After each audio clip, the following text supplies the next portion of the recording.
ওম শান্তি। আজি 22/4/2025 বৰ্ষৰ প্ৰাতঃ মুৰলী। ওম শান্তি। বাপ দাদা মধুবন। আজি বাবাই কৈছে, মৰমৰ সন্তানসকল, এয়া তোমালোকৰ অতিকৈ মূল্যৱান সময়। এই সময়ত তোমালোক সম্পূৰ্ণৰূপে পিতাৰ সহায়কাৰী হোৱা। সহায়কাৰী সন্তানেহে উচ্চ পদ পায়। প্ৰশ্ন: সেৱাধাৰী সন্তানে কোনটো অজুহাত দেখুৱাব নোৱাৰে?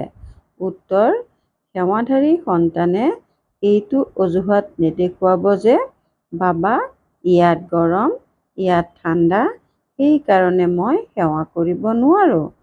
অলপ গৰম হ'লে বা ঠাণ্ডা পৰিলে তাৰ প্ৰতি স্পৰ্শকাতৰ হ'ব নালাগে। এনেকুৱা নহয় যে মইতো সহ্যই কৰিব নোৱাৰো। এই দুখধামত দুখ সুখ, গৰম ঠাণ্ডা, নিন্দা স্তুতি সকলো সহ্য কৰিব লাগে। অজুহাত দেখুৱাব নালাগে। গীত ধৈৰ্য ধৰা হে মন। ওম শান্তি। সন্তানসকলেহে জানে যে সুখ আৰু দুখ কাক কোৱা হয়। এই জীৱনত সুখ কেতিয়া পোৱা যায় আৰু দুখ কেতিয়া পোৱা যায় সেয়াও কেৱল তোমালোক ব্ৰাহ্মণসকলেহে পুৰুষাৰ্থৰ ক্ৰমানুসৰি জানা। এইখন হয়েই দুখৰ সৃষ্টি। ইয়াত অলপ সময়ৰ বাবে দুখ সুখ স্তুতি নিন্দা সকলো সহ্য কৰিবলগীয়া হয়। এই সকলোবোৰৰ পৰা ঊৰ্ধ্বত থাকিব লাগে। কাৰোবাৰ অলপ গৰম লাগিলে কয়, মই ঠাণ্ডাত থাকিব বিচাৰো। এতিয়া সন্তানসকলেতো গৰম অথবা ঠাণ্ডাত সেৱা কৰিব লাগে নহয়। এই সময়ত এনেকুৱা কম বেছি দুখ হ'লেও সেয়া নতুন কথা নহয়।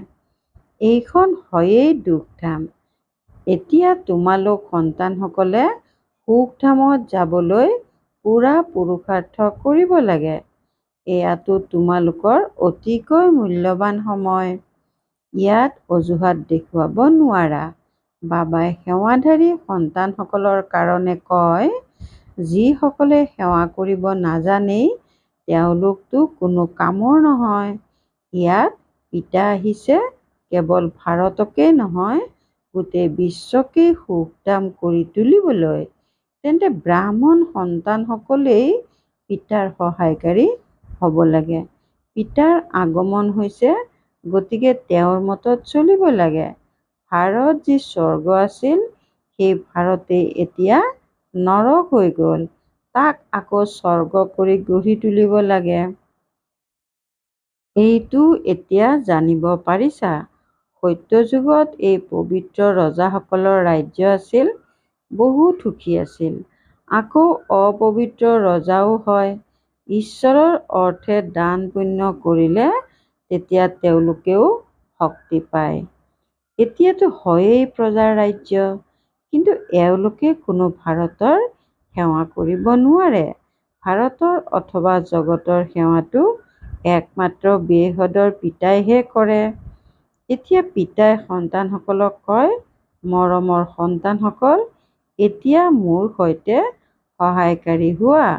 কিমান মৰমেৰে বুজায়।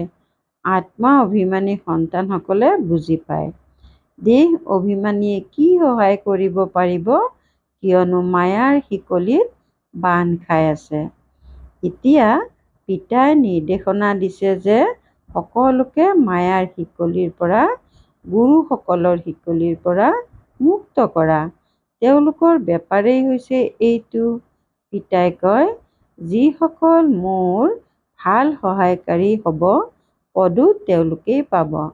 পিতাই নিজেই সন্মুখত কয়, মই যি হওঁ, যেনেকুৱা হওঁ, সাধাৰণ হোৱাৰ কাৰণে মোক সম্পূৰ্ণকৈ নাজানে। পিতাই আমাক বিশ্বৰ মালিক কৰি তোলে, এইটো নাজানে। এই লক্ষ্মীনাৰায়ণ বিশ্বৰ মালিক আছিল, এইটো কোনেও নাজানে। এতিয়া তোমালোকে বুজি পোৱা যে কেনেকৈ এওঁলোকে ৰাজ্য পালে, আকৌ কেনেকৈ হেৰুৱালে। মনুষ্যটো একেবাৰে তুচ্ছ বুদ্ধিৰ। এতিয়া পিতা আহিছে সকলোৰে বুদ্ধিৰ তলা খুলিবলৈ। পাথৰ অৰ্থাৎ অপবিত্ৰ বুদ্ধিৰ পৰা পাৰস অৰ্থাৎ পবিত্ৰ বুদ্ধিৰ কৰিবলৈ। বাবাই কয়, এতিয়া সহায়কাৰী হোৱা। জগতৰ লোকে খোদাৰ সহায়কাৰী বুলি কয়, কিন্তু সহায়কাৰীটো নহয়েই। খোদা আহি যিসকলক পবিত্ৰ কৰি তোলে তেওঁলোককহে কয় যে এতিয়া আনকো নিজৰ সমান কৰি তোলা, শ্ৰীমতত চলা। পিতা আহিছেই পবিত্ৰ স্বৰ্গবাসী কৰি তুলিবলৈ। তোমালোক ব্ৰাহ্মণ সন্তানসকলে জানা, এয়া হ'ল মৃত্যু লোক। বহি থাকোঁতেই অকস্মাৎ মৃত্যু হৈ থাকে। তেনেহ'লে কিয়নো আমি আগতেই পৰিশ্ৰম কৰি পিতাৰ পৰা সম্পূৰ্ণ উত্তৰাধিকাৰ লৈ নিজৰ ভৱিষ্যত জীৱন গঢ়ি নলওঁ? মনুষ্যৰ যেতিয়া বানপ্ৰস্থ অৱস্থা হয় তেতিয়া ভাবে এতিয়া ভক্তিত লাগি যাওঁ। যেতিয়ালৈকে বানপ্ৰস্থ অৱস্থা নহয় তেতিয়ালৈকে খুব ধন আদি উপাৰ্জন কৰে। এতিয়া তোমালোক সকলোৰেতো বানপ্ৰস্থ অৱস্থা হয়, তেনেহ'লে কিয়নো পিতাৰ সহায়কাৰী হৈ যাব নালাগে? অন্তৰক সুধিব লাগে, মই পিতাৰ সহায়কাৰী হওঁনে? সেৱাধাৰী সন্তানসকলটো প্ৰসিদ্ধ হয়, ভাল পৰিশ্ৰম কৰে, যুগযুক্ত হৈ থাকিলে সেৱা কৰিব পাৰিব। স্মৃতিৰ শক্তিৰে গোটেই সৃষ্টিক পবিত্ৰ কৰি তুলিব লাগে। তোমালোক গোটেই সৃষ্টিক পবিত্ৰ কৰি তোলাৰ বাবে নিমিত্ত হৈছা। তোমালোকৰ কাৰণে আকৌ পবিত্ৰ সৃষ্টিও নিশ্চয় লাগে। এইকাৰণে পতিত সৃষ্টিৰ বিনাশ হ'ব লাগে। এতিয়া সকলোকে এয়াই কৈ থাকা যে দেহ অভিমান এৰা এজন পিতাকে স্মৰণ কৰিবা, তেওঁৱেই পতিত পাৱন। সকলোৱে স্মৰণো তেওঁকেই কৰে। সাধুসন্ত আদি সকলোৱে আঙুলিৰে এনেকৈ ইংগিত দিয়ে যে পৰমাত্মা এজনেই, তেওঁৱেই সকলোকে সুখ দিওঁতা। ঈশ্বৰ অথবা পৰমাত্মা বুলি কয়, কিন্তু তেওঁ কোনেও নাজানে। কোনোবাই গণেশক, কোনোবাই হনুমানক, কোনোবাই নিজৰ গুৰুক স্মৰণ কৰি থাকে। এতিয়া তোমালোকে জানা, সেয়া সকলো হৈছে ভক্তি মাৰ্গৰ। ভক্তি মাৰ্গো আধা কল্প চলিব লাগে। ডাঙৰ ডাঙৰ ঋষিমুনি সকলোৱে নেতি নেতি অৰ্থাৎ নাজানো জানো বুলি কৈ আহিছে। অৰ্থাৎ ৰচয়িতা আৰু ৰচনাক আমি নাজানো। পিতাই কয়, তেওঁলোক ত্ৰিকালদৰ্শীটো নহয়, বীজৰূপ জ্ঞানৰ সাগৰটো এজনেই। তেওঁ আহেও ভাৰততেই। শিৱ জয়ন্তীও পালন কৰে আৰু গীতা জয়ন্তীও পালন কৰে। গতিকে শ্ৰীকৃষ্ণক স্মৰণ কৰে। শিৱকতো নাজানেই। শিৱ বাবাই কয়, পতিত পাৱন জ্ঞানৰ সাগৰটো মই হওঁ। শ্ৰীকৃষ্ণৰ কাৰণেতো এনেকৈ ক'ব নোৱাৰে। গীতাৰ ভগৱান কোন? এইখন বহুত ভাল চিত্ৰ। পিতাই এই চিত্ৰ আদি সকলো তৈয়াৰ কৰাই সন্তানসকলৰ কল্যাণৰ কাৰণেই। শিৱ বাবাৰ মহিমাটো সম্পূৰ্ণকৈ লিখিব লাগে। সকলো তেওঁৰ ওপৰতেই নিৰ্ভৰ কৰে। ওপৰৰ পৰা যিয়েই আহে তেওঁ পবিত্ৰ হয়। পবিত্ৰ নোহোৱাকৈ কোনেও যাব নোৱাৰে। মুখ্য কথা হৈছে পবিত্ৰ হোৱাৰ। সেইখন হয়েই পবিত্ৰ ধাম, য'ত সকলো আত্মা নিবাস কৰে। ইয়াত তোমালোকে ভূমিকা পালন কৰি কৰি পতিত হৈ গৈছা। যি সকলোতকৈ অধিক পবিত্ৰ আছিল তেওঁলোকে আকৌ পতিত হৈ গৈছে। দেৱী দেৱতা ধৰ্মৰ নাম চিহ্নই নাইকিয়া হৈ গ'ল। দেৱী দেৱতা ধৰ্ম সলনি কৰি হিন্দু ধৰ্ম নাম ৰাখি দিলে। তোমালোকেই স্বৰ্গৰ ৰাজ্য লোৱা আৰু পুনৰ হেৰুওৱা। পৰাজয় আৰু জয়ৰ খেল। মায়াৰ হাতত পৰাজয় মানেই পৰাজয়, মায়া জয় কৰা মানেই জয়। মনুষ্যইতো ৰাৱণৰ ইমান ডাঙৰ চিত্ৰ কিমান খৰচ কৰি তৈয়াৰ কৰে, আকৌ এদিনতেই শেষ কৰি দিয়ে। শত্ৰু হয় নহয়, কিন্তু এয়াতো পুতলাৰ খেল হৈ গ'ল। শিৱ বাবাৰো চিত্ৰ তৈয়াৰ কৰি পূজা কৰি আকৌ ভাঙি পেলায়। দেৱীসকলৰ চিত্ৰও এনেকৈ তৈয়াৰ কৰি আকৌ গৈ ডুবাই দিয়ে। একোৱেই বুজি নাপায়। এতিয়া তোমালোক সন্তানসকলে বেহদৰ ইতিহাস ভূগোলক জানা যে এই সৃষ্টি চক্ৰ কেনেকৈ ঘূৰে। সত্যযুগ ত্ৰেতাৰ বিষয়েও কোনেও নাজানে। দেৱতাসকলৰ গ্লানিৰ চিত্ৰ তৈয়াৰ কৰি দিছে। পিতাই বুজায়, মৰমৰ সন্তানসকল, বিশ্বৰ মালিক হ'বৰ কাৰণে পিতাই তোমালোকক যি নিয়ম শুনাইছে সেই নিয়মত চলা। স্মৃতিত থাকি ভোজন ৰান্ধিবা, যুগযুক্ত হৈ খাবা।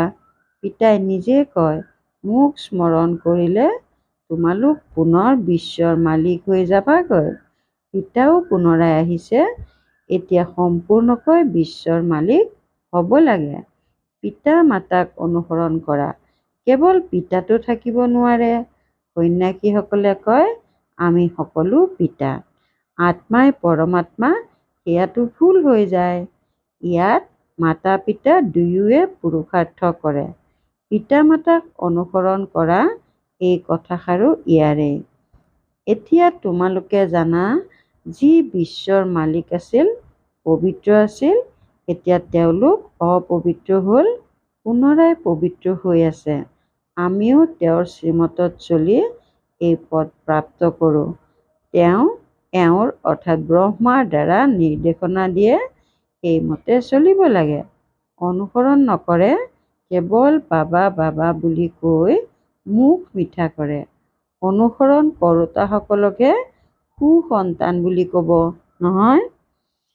এইটো জানা যে মাম্মা বাবাক অনুসৰণ কৰিলে আমি ৰাজ্যত যাম। এয়া বুদ্ধিৰে বুজিবলগীয়া কথা। পিতাই কেৱল কয়, মোক স্মৰণ কৰা, তেতিয়া বিকৰ্ম বিনাশ হ'ব। বছ, যিকোনো লোককে এইটো বুজোৱা, তোমালোকে কেনেকৈ 84 জন্ম লৈ লৈ অপবিত্ৰ হৈ গৈছা। এতিয়া পুনৰ পবিত্ৰ হ'ব লাগে। যিমান স্মৰণ কৰিবা, সিমানেই পবিত্ৰ হৈ গৈ থাকিবা। বেছিকৈ স্মৰণ কৰোঁতাসকলেহে নতুন সৃষ্টিত পোনপ্ৰথমে আহিব। আকৌ আনকো নিজৰ সমান কৰি তুলিব লাগে। প্ৰদৰ্শনীত বাবা মাম্মা বুজাবলৈ যাব নোৱাৰে। বাহিৰৰ পৰা কোনোবা ডাঙৰ ব্যক্তি আহিলে তেতিয়া তেওঁক চাবৰ কাৰণে কিমান অনেক মনুষ্য যায় যে এয়া কোন আহিছে, এয়াতো কিমান গুপ্ত। পিতাই কয়, মই এই ব্ৰহ্মাৰ শৰীৰৰ দ্বাৰা কওঁ, মইহে এই সন্তানটিৰ বাবে দায়বদ্ধ। তোমালোকে সদায় বুজিবা যে শিৱ বাবাই কয়, তেওঁ পঢ়ায়, তোমালোকে শিৱ বাবাকহে চাব লাগে। এওঁ অৰ্থাৎ ব্ৰহ্মাক চাব নালাগে। নিজক আত্মা বুলি বুজিবা আৰু পৰমাত্মা পিতাক স্মৰণ কৰিবা। আমি আত্মা, আত্মাতেই গোটেই ভূমিকা নিহিত হৈ আছে। এই জ্ঞান বুদ্ধিত মন্থন কৰি থাকিব লাগে। কেৱল জগতৰ কথাই যদি বুদ্ধিত থাকে, তাৰমানে একোৱেই নাজানে, একেবাৰে নিকৃষ্ট। কিন্তু এনেকুৱা সকলৰো কল্যাণটো কৰিবই লাগে। স্বৰ্গলৈতো যাব, কিন্তু উচ্চ পদ নাপাব, শাস্তি খাই যাব। উচ্চ পদ কেনেকৈ পাব, সেয়াতো পিতাই বুজাইছে। এটা হৈছে স্বদৰ্শন চক্ৰধাৰী হ'বা আৰু আনকো তেনেকুৱা কৰি তুলিবা। ভাল যোগীও হ'বা আৰু তেনেকুৱা কৰি তুলিবা। পিতাই কয়, মোক স্মৰণ কৰা। তোমালোকে আকৌ কোৱা, বাবা আমি পাহৰি যাওঁ। লাজ নালাগে? বহুত আছে যিয়ে সঁচা কথা নকয়, একেবাৰে পাহৰি যায়। পিতাই বুজাইছে, যিয়েই নাহক, প্ৰথমে তেওঁক পিতাৰ পৰিচয় দিবা। এতিয়া 84 চক্ৰ পূৰা হ'বৰ হ'ল, উভতি যাব লাগে। ৰামো গ'ল, ৰাৱণো গ'ল। ইয়াৰ অৰ্থ কিমান সহজ। নিশ্চয় সংগম যুগেই হ'ব, যেতিয়া ৰাম আৰু ৰাৱণৰ পৰিয়াল থাকে। এইটো জানা যে সকলো বিনাশ হৈ যাব, বাকী অলপ থাকিব। কেনেকৈ তোমালোকে ৰাজ্য প্ৰাপ্ত কৰা, সেয়াও অলপ আগলৈ গৈ সকলো গম পাই যাবা। আগতেইতো সকলো নুশুনাও নহয়, তেতিয়াতো সেয়া খেল হ'ব নোৱাৰে। তোমালোকে সাক্ষী হৈ চাব লাগে, সাক্ষাৎকাৰ হৈ গৈ থাকিব। এই 84 চক্ৰক জগতত কোনেও নাজানে। এতিয়া তোমালোক সন্তানসকলৰ বুদ্ধিত আছে যে আমি উভতি যাম। ৰাৱণ ৰাজ্যৰ পৰা এতিয়া ছুটি পাইছোঁ, আকৌ নিজৰ ৰাজধানীত আহিম। বাকী আৰু কেইটামান দিন আছে। এই চক্ৰ ঘূৰি থাকে নহয়। অনেকবাৰ এই চক্ৰ পৰিক্ৰমা লগাইছোঁ। এতিয়া পিতাই কয়, যি কৰ্মবন্ধনত বান্ধ খাই আছা সেয়া পাহৰি যোৱা, গৃহস্থলীত থাকিও পাহৰি যোৱা। এতিয়া নাটক পুৰা হ'ব, নিজৰ ঘৰলৈ যাব লাগে। এই মহাভাৰতৰ যুদ্ধৰ পাছতহে স্বৰ্গৰ দুৱাৰ মুকলি হ'ব। সেয়েহে বাবাই কয়, এইটো নাম বহুত ভাল, স্বৰ্গৰ দুৱাৰ। কোনেও কয় যুদ্ধ আদিতো চলি আহি আছে। তেওঁলোকক কোৱা ক্ষেপণাস্ত্ৰৰ যুদ্ধ কেতিয়া হৈছিল? এয়া ক্ষেপণাস্ত্ৰৰ অন্তিম যুদ্ধ। ৫,০০০ বছৰ পূৰ্বেও যেতিয়া যুদ্ধ হৈছিল তেতিয়াও এই যজ্ঞ ৰচা হৈছিল। এই পুৰণি সৃষ্টিৰ এতিয়া বিনাশ হ'ব লাগে। নতুন ৰাজধানী স্থাপনা হৈ আছে। তোমালোকে এই আত্মিক পাঠ ৰাজ্যভাগ্য ল'বৰ কাৰণে পঢ়া। তোমালোকৰ বেপাৰ হ'ল আত্মিক। পাৰ্থিৱ অৰ্থাৎ লৌকিক বিদ্যাটো কামত নাহে, শাস্ত্ৰ আদিও কামত নাহিব। তেন্তে কিয়নো এইটো বেপাৰত লাগি নাযাওঁ? পিতাইতো বিশ্বৰ মালিক কৰি তোলে। বিচাৰ কৰা উচিত কোনটো পঢ়াত লাগি যাওঁ। সেয়াতো কেইটামান ডিগ্ৰীৰ কাৰণে পঢ়ে। তোমালোকেতো ৰাজ্যভাগ্য ল'বৰ কাৰণে পঢ়া। কিমান দিন ৰাতিৰ পাৰ্থক্য আছে।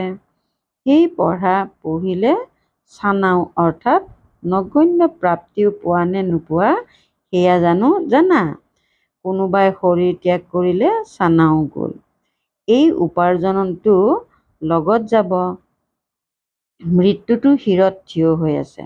প্ৰথমে আমি নিজৰ সম্পূৰ্ণ উপাৰ্জন কৰি লওঁ। এই উপাৰ্জন কৰোঁতে কৰোঁতে সৃষ্টিয়ে বিনাশ হৈ যাব। তোমালোকৰ পঢ়া সম্পূৰ্ণ হ'লে তেতিয়াহে বিনাশ হ'ব। তোমালোকে জানা যে যি মনুষ্য মাত্ৰ আছে তেওঁলোকৰ মুঠিত চানা আছে। তাকেই বান্দৰৰ দৰে সাৱটি বহি আছে। তোমালোকে এতিয়া ৰত্ন লৈ আছা। এই চানাৰ প্ৰতি থকা মমত্ব ত্যাগ কৰা। যেতিয়া ভালদৰে বুজি পায় তেতিয়াহে এই চানা মুঠি ত্যাগ কৰে। এয়াতো সকলো ছাই হৈ যাব। ভাল বাৰু, অতি মৰমৰ কল্পৰ পাছত পুনৰাই মিলিত হোৱা সন্তানসকলৰ প্ৰতি মাতা পিতা বাপ দাদাৰ স্নেহপূৰ্ণ স্মৰণ আৰু সুপ্ৰভাত। আত্মিক পিতাৰ আত্মিক সন্তানসকলক নমস্কাৰ। ধাৰণাৰ বাবে মুখ্য সাৰ ১ নম্বৰ, আত্মিক পাঠ পঢ়িব আৰু পঢ়াব লাগে। অবিনাশী জ্ঞান ৰত্নৰে নিজৰ মুঠি ভৰাব লাগে। চানাৰ পিছত নিজৰ সময় নষ্ট কৰিব নালাগে। ২ নম্বৰ, এতিয়া নাটক পুৰা হ'ব। সেয়েহে নিজক কৰ্মবন্ধনৰ পৰা মুক্ত কৰিব লাগে। স্বদৰ্শন চক্ৰধাৰী হ'ব লাগে আৰু আনকো তেনেকুৱা কৰি তুলিব লাগে। মাতা পিতাক অনুকৰণ কৰি ৰাজকীয় পদৰ অধিকাৰী হ'ব লাগে। বৰদান, সংকল্পকো পৰীক্ষা কৰি ব্যৰ্থৰ পুঁজি সমাপ্ত কৰোঁতা শ্ৰেষ্ঠ সেৱাধাৰী হোৱা। সংকল্পকো পৰীক্ষা কৰি ব্যৰ্থ পুঁজি সমাপ্ত কৰোঁতা শ্ৰেষ্ঠ সেৱাধাৰী হোৱা। শ্ৰেষ্ঠ সেৱাধাৰী তেওঁ যাৰ প্ৰতিটো সংকল্প শক্তিশালী। এটিও সংকল্প ক'তো যাতে ব্যৰ্থত নাযায়। কিয়নো সেৱাধাৰী অৰ্থাৎ বিশ্বৰ মঞ্চত ভূমিকা পালন কৰোঁতা। গোটেই বিশ্বই তোমালোকক নকল কৰে। যদি তোমালোকে এটা ব্যৰ্থ সংকল্প কৰিলা তেন্তে সেয়া কেৱল নিজৰ প্ৰতি কৰা নকৰিলা, কিন্তু অনেকৰ নিমিত্ত হৈ গ'লা। সেইকাৰণে এতিয়া ব্যৰ্থৰ পুঁজি সমাপ্ত কৰি শ্ৰেষ্ঠ সেৱাধাৰী হোৱা। শ্লোগান, সেৱাৰ বায়ুমণ্ডলৰ লগতে বেহদৰ বৈৰাগ্য বৃত্তিৰ বায়ুমণ্ডল গঢ়া। সেৱাৰ বায়ুমণ্ডলৰ লগতে বেহদৰ বৈৰাগ্য বৃত্তিৰ বায়ুমণ্ডল গঢ়া। ওম শান্তি। সংযুক্ত ৰূপৰ স্মৃতিৰে সদায় বিজয়ী হ'বলৈ আজিৰ অব্যক্ত সংকেত, সংগম যুগ হয়েই সংযুক্ত হৈ থকাৰ যুগ। পিতাৰ পৰা অকলশৰীয়া হ'ব নোৱাৰা। সদাকালৰ সংগী হোৱা। সদায় পিতাৰ লগত থাকা অৰ্থাৎ সদায় সন্তুষ্ট হৈ থাকা। পিতা আৰু তোমালোক সদায় সংযুক্ত। সংযুক্তৰ শক্তি বহুত বেছি। এটা কাৰ্যৰ সলনি ১,০০০ কাৰ্য কৰিব পাৰা। কিয়নো হাজাৰ পূজাধাৰী পিতা তোমালোকৰ লগত আছে। ওম শান্তি।